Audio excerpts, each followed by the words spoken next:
Basics of economics में हम क्या पढ़ेंगे, व्हाट इज इकोनॉमी, अर्थव्यवस्था क्या होती है। उसके बाद हम पढ़ेंगे टाइप ऑफ इकोनॉमी, पूंजीवादी, समाजवादी, मिश्रित अर्थव्यवस्था के बारे में, सोशलिज्म, कैपिटलिज्म एवं मिक्स्ड इकोनॉमी के बारे में हम स्टडी करेंगे। उसके बाद में मैं आपको बताऊंगा इंडियन इकोनॉमी, भारतीय अर्थव्यवस्था के बारे में कुछ इंपॉर्टेंट पॉइंट्स जो एग्जाम में क्वेश्चन पूछे जाते हैं। उसके बाद हम पढ़ेंगे क्लोज्ड इकोनॉमी क्या होता है और ग्लोबलाइजेशन किसे बोलते हैं, वैश्वीकरण अर्थव्यवस्था। लास्ट में हम पढ़ेंगे ह्यूमन डेवलपमेंट इंडेक्स HDI, मानव विकास सूचकांक क्या होता है। इससे काफी क्वेश्चंस बनते हैं एग्जाम में, तो मैं आपको ये समझाऊंगा। तो आज के इस वीडियो में ये सब पॉइंट्स हम कवर करेंगे। तो चलिए स्टार्ट करते हैं। सबसे पहले समझते हैं व्हाट इज इकोनॉमी, अर्थव्यवस्था क्या होती है।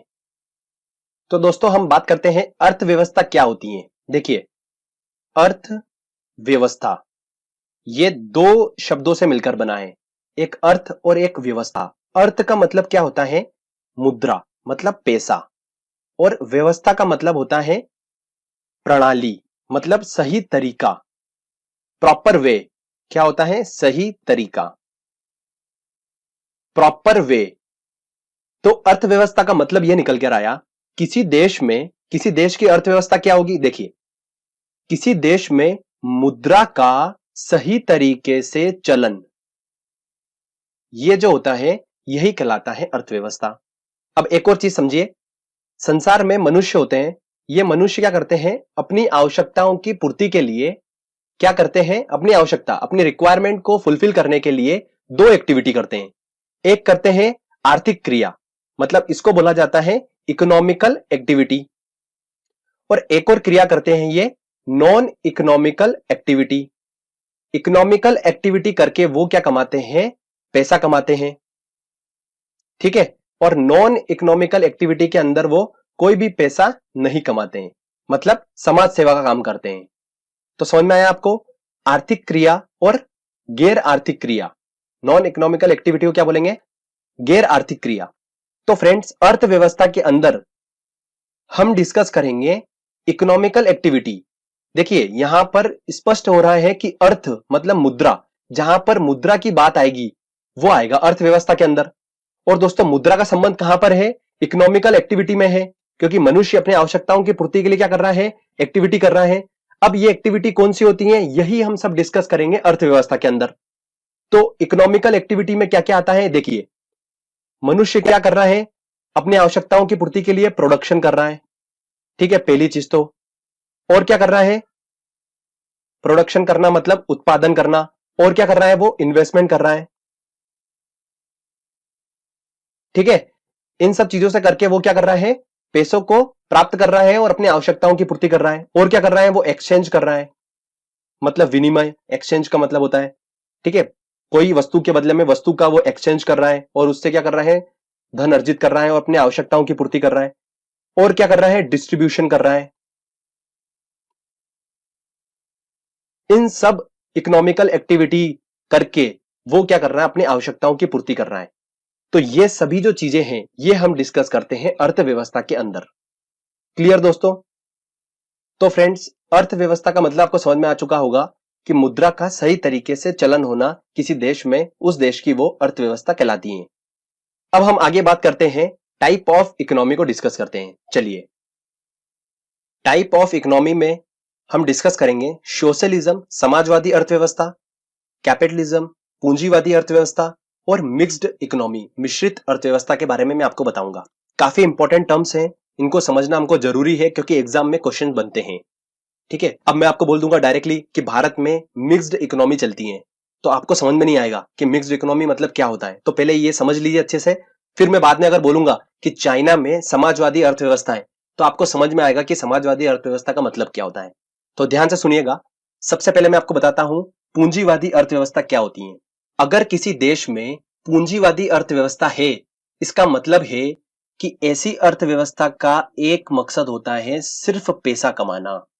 देखिए, इसके नाम में स्पष्ट है, कैपिटल मतलब पैसों की बात हो रही है। इसका मुख्य उद्देश्य क्या होता है, ऐसी इकोनॉमी का पैसा कमाना, ठीक है। समाज को महत्व नहीं दिया जाता है इस इकोनॉमी के अंदर। एक और पॉइंट ध्यान से सुनिए, जब अर्थव्यवस्था रीच पर्सन के अंडर होती हैं, रीच पर्सन के अंडर होती हैं, उसे कहा जाता है पूंजीवादी अर्थव्यवस्था। ठीक है दोस्तों, ऐसी अर्थव्यवस्था जो होती है उस पर कंट्रोल किसका होता है? वो होता है निजी उद्योगपति, मतलब प्राइवेट सेक्टर। प्राइवेट सेक्टर का कंट्रोल होता है ऐसी अर्थव्यवस्था पर। और ऐसी अर्थव्यवस्था कहां पर पाई जाती है? देखिए एग्जांपल देता हूं मैं आपको, अमेरिका।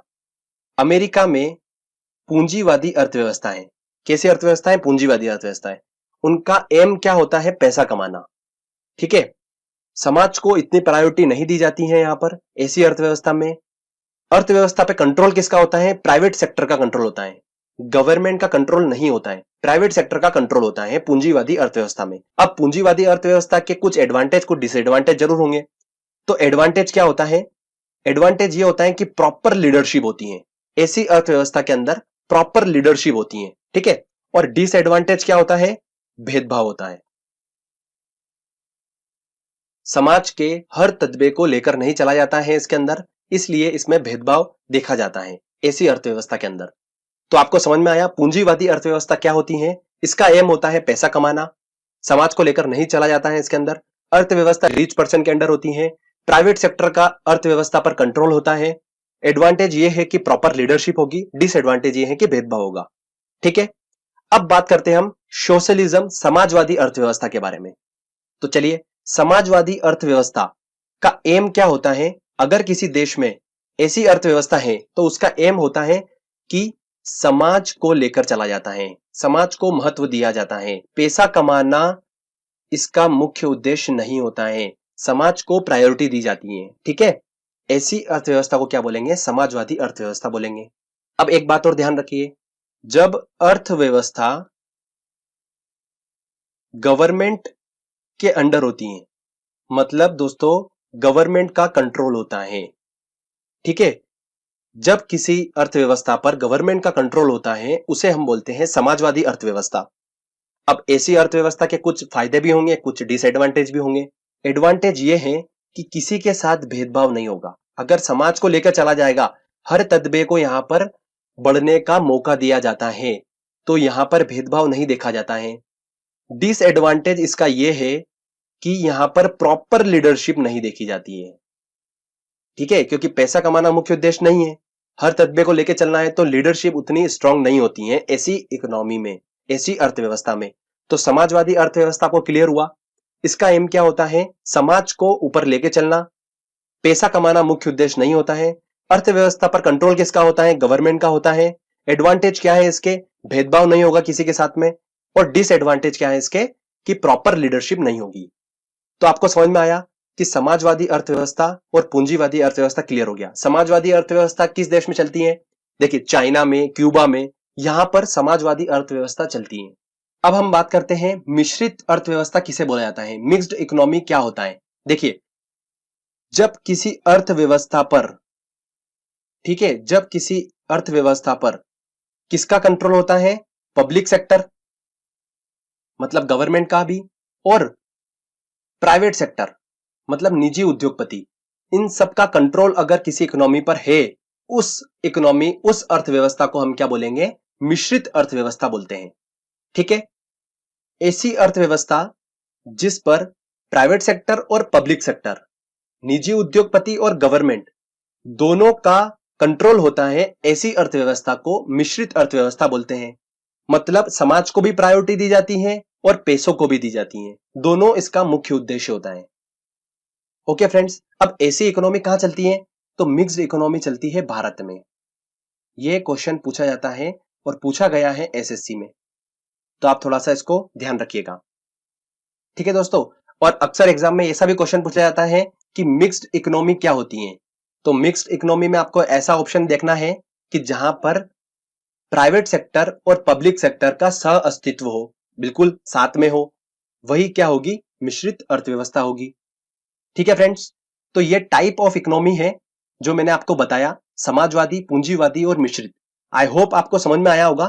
चलिए दोस्तों, अब हम आगे बढ़ते हैं और बात करते हैं भारतीय अर्थव्यवस्था के बारे में, इंडियन इकोनॉमी के बारे में। मैं आपको कुछ इंपॉर्टेंट पॉइंट्स बताता हूं जो एग्जाम में पूछे जाते हैं। भारतीय अर्थव्यवस्था की बात करते हैं तो भारत में किस तरीके की अर्थव्यवस्था है? मिश्रित अर्थव्यवस्था है, ये मैं आपको बता चुका हूं। क्यों? क्योंकि यहां पर गवर्नमेंट और जो निजी उद्योगपति हैं उनका सह अस्तित्व है, मतलब इनकी जो भागीदारी है वो लगभग बराबर है भारतीय अर्थव्यवस्था में। इसलिए यहां की जो अर्थव्यवस्था है वो कौन सी है? मिश्रित अर्थव्यवस्था है। ठीक है फ्रेंड्स, तो ये आपको क्लियर हो चुका है, ये डायरेक्टली क्वेश्चन एग्जाम में बनता है। अब थोड़ा सा और इंपॉर्टेंट अंदर चलते हैं और समझते हैं भारतीय अर्थव्यवस्था को। भारत की जो अर्थव्यवस्था है, ठीक है, भारत की अर्थव्यवस्था में 3 क्षेत्रों का महत्वपूर्ण योगदान होता है। 3 क्षेत्रों का मतलब कह सकते हैं अपन कि जो अर्थव्यवस्था है ये 3 क्षेत्रों के बदौलत चलती है। 3 क्षेत्र कौन कौन से हैं? तो 3 क्षेत्रों को इस तरीके से बांटा है, देखिए बताता हूं। पहला आता है हमारे पास प्राथमिक क्षेत्र मतलब प्राइमरी सेक्टर, दूसरा आता है सेकेंडरी सेक्टर मतलब द्वितीय क्षेत्र, और तीसरा आता है अपने पास सेवा क्षेत्र मतलब सर्विसेज। ठीक है, तो इन तीनों क्षेत्रों का अपना अपना योगदान होता है भारत की अर्थव्यवस्था में। तो इनके अंदर कौन कौन से व्यवसाय आते हैं वो हम देख लेते हैं कि भैया प्राइमरी जो प्राथमिक क्षेत्र है उसके अंदर कौन कौन से व्यवसाय आते हैं जो कि भारत की अर्थव्यवस्था में अपना योगदान दे रहे हैं। तो इसके अंदर वो व्यवसाय आएंगे जो नेचुरल सोर्सेस से जुड़े हो, जैसे कैसे? कृषि हुआ, मछली पालन हुआ, पशुपालन हुआ, और जंगलों से वस्तुओं को प्राप्त करना। ये सारे जो व्यवसाय हैं ये आते हैं प्राइमरी सेक्टर में। अब हम बात करते हैं सेकेंडरी सेक्टर की। तो सेकेंडरी सेक्टर में वो व्यवसाय आएंगे जो क्या कर रहे हैं? प्रोडक्शन कर रहे हैं। तो उद्योग आ गए इसके अंदर। सेकेंडरी सेक्टर मतलब द्वितीय क्षेत्र में क्या आ गए? उद्योग आ गए, निर्माण कार्य आ गए, ठीक है, कपड़ा उद्योग आ गया, और खनिज उद्योग आ गए। ये सब जो चीजें आती है ये व्यवसाय सारे किसके अंदर आते हैं? द्वितीय क्षेत्र मतलब सेकेंडरी सेक्टर में आते हैं। तो ये अपना रोल प्ले करते हैं भारत की अर्थव्यवस्था में। तीसरा आता है अपने पास सेवा क्षेत्र।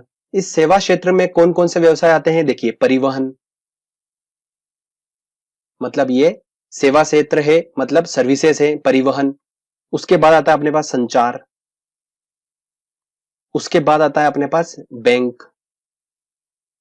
ये जो आते हैं ये सब आते हैं सेवा क्षेत्र में। ठीक है, तो इन तीनों क्षेत्रों का अपना अपना योगदान होता है भारत की अर्थव्यवस्था में। समझ में आया आपको? तो भारत की अर्थव्यवस्था को 3 क्षेत्रों में बांटा है, प्राइमरी सेक्टर, सेकेंडरी सेक्टर और सर्विसेज में, सेवा क्षेत्र में। प्राइमरी सेक्टर के अंदर कौन कौन से व्यवसाय आते हैं? कृषि आता है, पशुपालन आता है, मछली पालन आता है, जंगलों से वस्तुओं को प्राप्त करना। ये सारे जो व्यवसाय आते हैं ये आते हैं प्राइमरी सेक्टर में। ठीक है, सेकेंडरी सेक्टर में आता है प्रोडक्शन से रिलेटेड मतलब उद्योग, निर्माण कार्य, कपड़ा उद्योग, खनिज उद्योग, ये सब आते हैं अपने काय में सेकेंडरी सेक्टर में। और सेवा क्षेत्र में आते हैं अपने परिवहन, संचार और बैंक, ये आते हैं अपने तीसरे सेवा क्षेत्र में। तो इनका योगदान होता है भारत की अर्थव्यवस्था में। अब एक इंपॉर्टेंट पॉइंट देखिए कि जब भारत आजाद हुआ था तब भारत की अर्थव्यवस्था में प्राइमरी सेक्टर का योगदान बहुत ज्यादा था। ठीक है, पर समय समय के साथ में क्या हुआ, आज की कंडीशन बात करते हैं तो जो सेवा क्षेत्र है इस सेवा क्षेत्र का योगदान भारत की इकोनॉमी में ज्यादा हो गया है। ठीक है, धीरे धीरे शिफ्ट करता जा रहा है भारत। और दोस्तों, सेवा क्षेत्र का योगदान जो है भारत की अर्थव्यवस्था में वो अब ज्यादा हो गया है। तो फ्रेंड्स, आई होप आपको ये टॉपिक क्लियर हुआ होगा। भारतीय अर्थव्यवस्था के बारे में मैंने इंपॉर्टेंट पॉइंट सारे बता दिए आपको। चलिए दोस्तों, आगे बढ़ते हैं और कुछ इंपॉर्टेंट टर्म्स को समझते हैं, जैसे क्लोज्ड इकोनॉमी, ग्लोबलाइजेशन, ये क्या होता है इनको हम समझते हैं। क्लोज्ड इकोनॉमी, बंद अर्थव्यवस्था क्या होती है? देखिए, सपोज करते हैं कि ये कोई एक कंट्री है। ठीक है, ये कंट्री अपने आप में इतनी सक्षम है, इतनी रिच है कि ना तो इसको बाहर से कोई चीज इंपोर्ट करने की जरूरत पड़ रही है, ना तो कोई चीज एक्सपोर्ट करने की जरूरत पड़ रही है, ना तो निर्यात हो रहा है ना तो आयात हो रहा है। तो दोस्तों, जब ऐसी अर्थव्यवस्था होती है जहां पर निर्यात और आयात नहीं होता है उसे हम क्या बोलते हैं? बंद अर्थव्यवस्था बोलते हैं, क्लोज्ड इकोनॉमी बोलते हैं। तो अगर हम क्लोज्ड इकोनॉमी वाली कंट्री की बात करें तो एग्जैक्टली में 100% ऐसी तो कोई कंट्री नहीं है, बट ऐसी कुछ कंट्रीज हैं जहां पर जो आयात और निर्यात होता है वो बहुत ही माइनर होता है, जैसे नॉर्वे हुआ, ब्राजील हुआ। ये जो कंट्री हैं, इन कंट्रीज में लगभग बंद अर्थव्यवस्था पाई जाती है, क्लोज्ड इकोनॉमी पाई जाती है यहां पर लगभग। तो क्लियर दोस्तों, क्लोज्ड इकोनॉमी आपको समझ में आ चुका होगा। तो अब हम बात करते हैं ग्लोबलाइजेशन, वैश्वीकरण अर्थव्यवस्था के बारे में। देखिए क्या होता है, काफी इंपॉर्टेंट टर्म है, ध्यान से समझिए। जब डोमेस्टिक इकोनॉमी मतलब घरेलू अर्थव्यवस्था का ग्लोबल इकोनॉमी के साथ में मर्जर हो जाना, एकीकरण हो जाना, इसी को हम क्या बोलते हैं, ग्लोबलाइजेशन बोलते हैं। इसमें क्या होता है, फ्री मूवमेंट होता है, किसका, गुड्स का, वस्तुओं का, सर्विसेज का, टेक्नोलॉजी का, इंफॉर्मेशन का और कैपिटल का, one country to another country. इसे हम क्या बोलते हैं, ग्लोबलाइजेशन बोलते हैं। तो आपको समझ में आया। भारत में 1951 से लेकर 1991 तक ग्लोबलाइजेशन नहीं था। 1991 में क्या हुआ, भारत की जो इकोनॉमी थी, मतलब डोमेस्टिक इकोनॉमी को मर्ज कर दिया ग्लोबल इकोनॉमी के साथ में, मतलब ग्लोबलाइजेशन हो गया। इस मर्जर के बाद में 1991 से लेकर 2002 तक की जो भारत की विकास दर थी वो बढ़ गई थी। तो 1951 से लेकर 1991 तक जो भारत की विकास दर थी वो कितनी थी, 4% थी।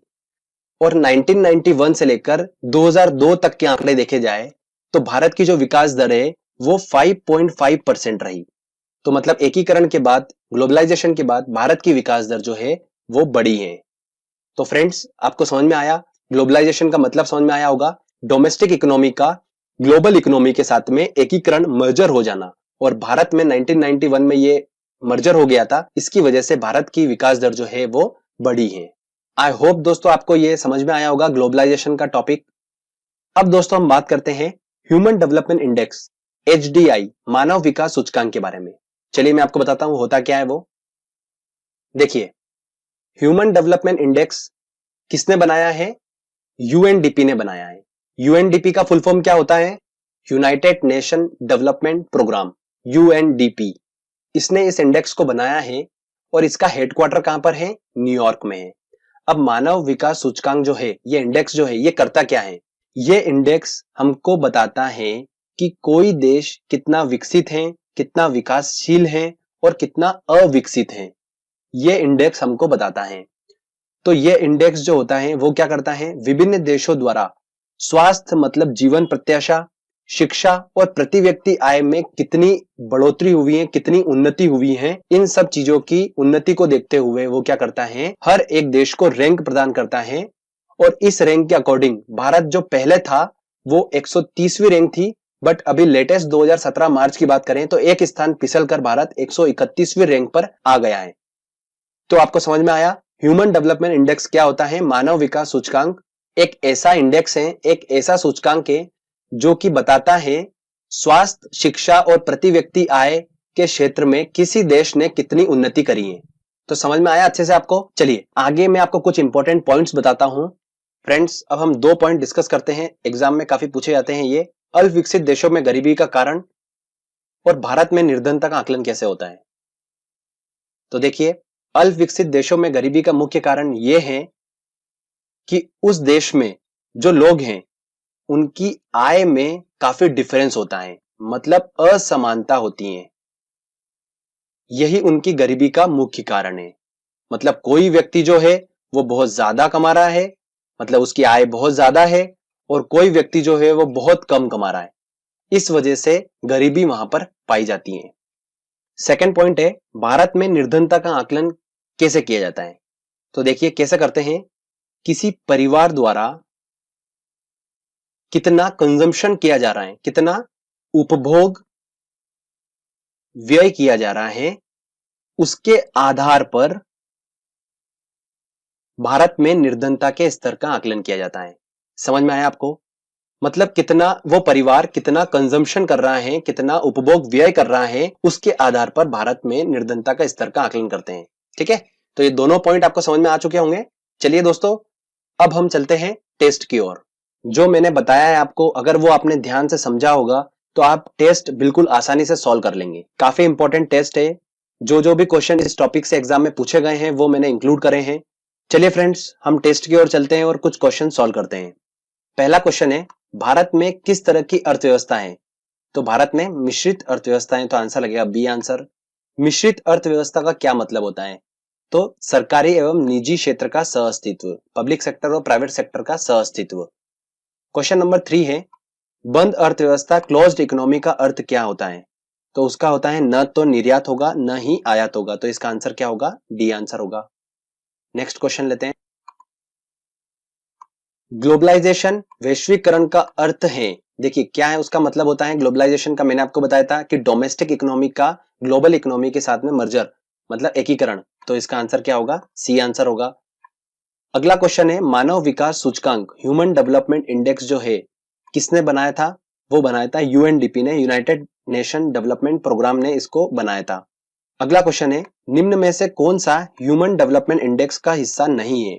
देखिए दोस्तों, मैंने आपको बताया था कि ह्यूमन डेवलपमेंट इंडेक्स जो होता है वो क्या करता है, किसी देश ने स्वास्थ्य, प्रति व्यक्ति आय और शिक्षा में कितनी उन्नति करी है उसके हिसाब से रैंक देता है।